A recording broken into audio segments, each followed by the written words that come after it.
কিয়ামতের দিন হযরত দাউদ আলাইহিসসালামের কি পরিণতি হবে। হযরত দাউদ আলাইহিসসালাম অধিকাংশ সময় আল্লাহর পবিত্রতা এবং তার প্রশংসা বর্ণনায় লিপ্ত থাকতেন। আল্লাহ তাআলা তাকে এক অতুলনীয় জাদুকরী গলার স্বর দান করেছিলেন। তিনি যখন আল্লাহ পাকের তাসবিহ তাহলিলে লিপ্ত থাকতেন, তখন তার মন ভোলানোর স্বরে শুধু মানুষই বিমোহিত হতো না, বরং পশু পাখি পর্যন্ত অস্থির হয়ে পড়ত এবং তার সাথে সাথে তারাও তাসবিহ পাঠে মশগুল হয়ে পড়ত। এমনকি পাহাড় পর্বত পাথর বৃক্ষ প্রবৃত্তি হতে পর্যন্ত তসবির শব্দ ভেসে আসত। পবিত্র কোরআনে ইরশাদ হয়েছে, আমি পাহাড় সমূহ এবং পক্ষীকুলকে দাউদের আদেশ অনুগত করে দিয়েছিলাম যে তারা তার সাথে তসবিহ পাঠ করত, আর আমি এটা করেছিলাম। এবং আমি দাউদকে আমার তরফ থেকে মর্যাদা দিয়েছি, আর আমি আদেশ করেছি যে হে পাহাড় ও পক্ষীকুল, তোমরা দাউদের সাথে মিলে তসবিহ পাঠ ও পবিত্রতা বর্ণনা করো। কিয়ামতের দিন হযরত দাউদ আলাইহিসসালামকে আল্লাহ তাআলা আরশের সম্মুখে দাঁড় করাবেন এবং বলবেন, হে দাউদ, দুনিয়াতে তুমি যে সুরে আমার পবিত্রতা বর্ণনা করতে আর তসবিহ পাঠ করতে, আজ সেই সুরে আমার বরত্ব বর্ণনা করো, তসবিহ পাঠ করো।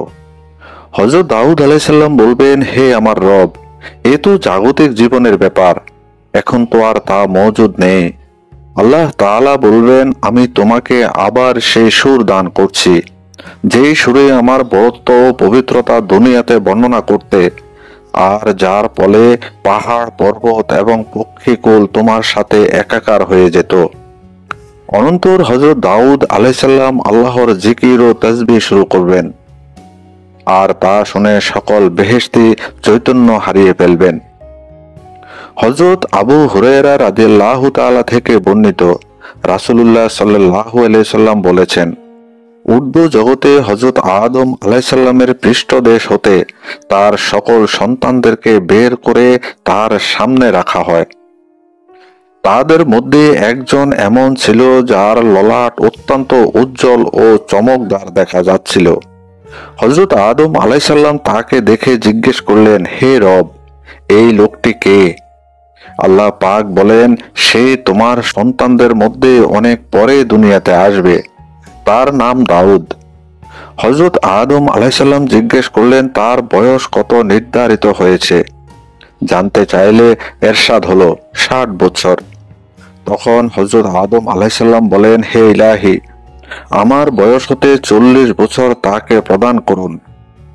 হযরত আদম আলাইহিসসালামের মৃত্যুর সময় ঘনিয়ে এলে মৃত্যুর ফেরেশতা আজরাইল আলাইহিসসালাম তার জান কবজ করবার জন্য আসলো। তখন তিনি মৃত্যুর ফেরেশতা আজরাইল আলাইহিসসালামকে বলেন, এখনো তো আমার আয়ু আরো 40 বছর অবশিষ্ট রয়েছে, এখন কি করে আমার জান কবজ করতে আসলে? জবাবে মৃত্যুর ফেরেশতা বলল, আপনি কি ভুলে গেছেন যে আপনার আয়ু হতে 40 বছর দাউদকে দান করেছেন? এই বর্ণনা হতে পরিষ্কার বোঝা যায় যে হযরত দাউদ আলাইহিসসালামের বয়স 100 বছর ছিল। তাওরাতে উল্লেখ আছে, সাইহুন নামক শহরে তাকে সমাহিত করা হয়।